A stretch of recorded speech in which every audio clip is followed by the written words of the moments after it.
Here's an interesting conversation. I love this. Barret Edelstein, welcome back to the show. Thank you for having me. Celeb Savant is talking music and famous people with nuggets of wisdom. You do pull them out of your interviews, don't you? Do you ever go into your interviews thinking, I wonder what's interesting that's going to be coming out of this one? When I'm actually doing the interview, no. I'm just sitting there in the moment chatting. Yeah. But when I'm prepping for this, I'm like, because for the listeners, these interviews were done quite a while ago. Yeah. I go back listening, thinking, oh, what are we going to find today? Yeah. Yeah. It's like mining for nuggets of gold, right? Exactly. We're talking about Will Linley. Who's Will Linley? So he's a South African. I couldn't say up and coming because he's opened up for Pink in the UK. He's sold out shows in New York. He sold out shows in Europe. So I don't think up and coming. I think he's here. He's up. Yes, He's up. Yeah. So South African artist. He's young. When I spoke to him, he had just turned, I think, 19 or 20. That was a couple of years ago. So he's about 22, 23, somewhere around there now. And the story, well, you'll hear the clip in a second, but just to preface it before we continue talking about it, is really that his life was on a trajectory which was going that way. And all of a sudden he was like, what if ... Yeah.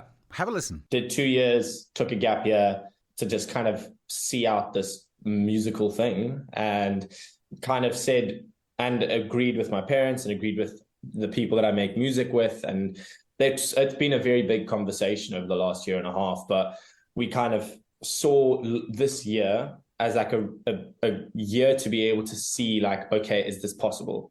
A year to be able to go like, okay, at the end in December now, can we look back and go like, cool, we can see tangible exponential growth. It's pointless to go back to university now because we've got something working. Or, you know what, was this year just a fun year and nothing really happened and we actually have to go back to university? So he would have gone back to university after that year had he not chosen this particular direction.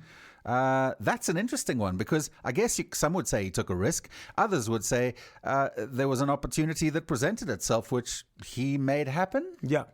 But it's also trusting the process, because he trusted, okay, I'm going to take this time to focus on that, to put my energy on that, not try and do double duty and do them at the same time. Just trust and see, okay, cool.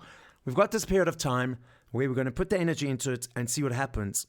And let's see what happens. And then if it doesn't happen, he'll go back to university. So I believe it's a process of putting yourself out there, but also trusting and letting the universe guide you and letting it flow where it needs to flow. Don't you think as well that it speaks to you following your passion? Do you know how many people are scared to follow their passion? And that's a good word, scared. Yeah. The fear of not making enough money, not being good enough, not having it work out. And at some point, you just got to go, okay, well, I'm going to jump in here and see what happens. So fear becomes their self-saboteur. Yep, exactly. Yeah. The full clip, by the way, is up on our website, nova.com.na. Click on the blog section. Go check out the full podcast with Will Linley, or Will Linley, if I could speak properly today, and Barret, who is chatting to Will there. Amazing that he's opened up for Pink and played in New York and from that one decision. Like it's a T-junction in the road. Yeah, exactly. Incredible. Go follow Barret on all the socials as well, at Celeb Savant. It's great to chat to you, my friend. Thank you.